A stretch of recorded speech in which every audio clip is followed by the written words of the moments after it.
තුම්මුල්ලේ තියෙන රන්බත් ඕගනික් එක ඔයගලන්ට පෙන්වන්න හිතුවා. මේක මම නිතරම එන තැනක්. පියෝ වෙජිටේරියන් රෙස්ටුරන්ට් එකක්. මෙතන රයිස් ඇන්ඩ් කරි මේ මුං ඇට කෝපි වගේ දේවල්. එතකොට පිට්ටු පොල් රොටි ලැබරියා. මුං ඇට කිරිබත් එහෙමත් තියෙනවා. තව කොකීස් අලුවා නාරං වගේ ස්වීට් වර්ග ගන්න පුළුවන්. මේ ඕගනික් වෙජිටබල්ස් එමත් තියෙනවා. මෙතන රයිස් ඇන්ඩ් කරි වලට කරීස් 5ක් දෙනවා. මම ඉතින් ගත්තා මේ කිරියල මාළුව, මුං ඇට මාළුව, එතකොට මෂ්රූම් බැදපු එකක් මේක. මෙතන තියෙන කරීස් අර අපි වෙන තැන් වල ගන්නවට වඩා ගොඩක් වෙනස් වෙරයිටි එකක් තියෙනවා මේ කරීස් වල.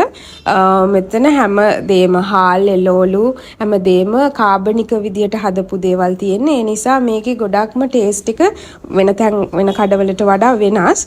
මට ගොඩක්ම මේ අර එළවලු වල රහ වැඩියෙන් දැනෙනවා වගේ තමයි තේරෙන්නේ. පේනවනේ ඔක්කොම කාලා ඉවර කරා මම ඉතුරු කරන්නේ නැහැ මෙතෙන්ට આવත්. මේ පොල් කට්ටි තමයි වතුර බොන්න තියෙන්නේ. ඊට පස්සේ ගත්තා ලැවරියා. ලැවරියා එක නම් චුටක් හයියයි වගේ, වැලි තලපෙක නම් ගොඩක් රසයි. මේ පම්මලු මැටි හට්ටි එහෙමත් මෙතනින් ගන්න පුළුවන් ඕනේ නම්. ඉතින් ඔයගොල්ලෝ මෙතෙන්ට ඇවිල්ලා තියනවාද? ඔයගොල්ලෝ ආසද මෙතන රසට?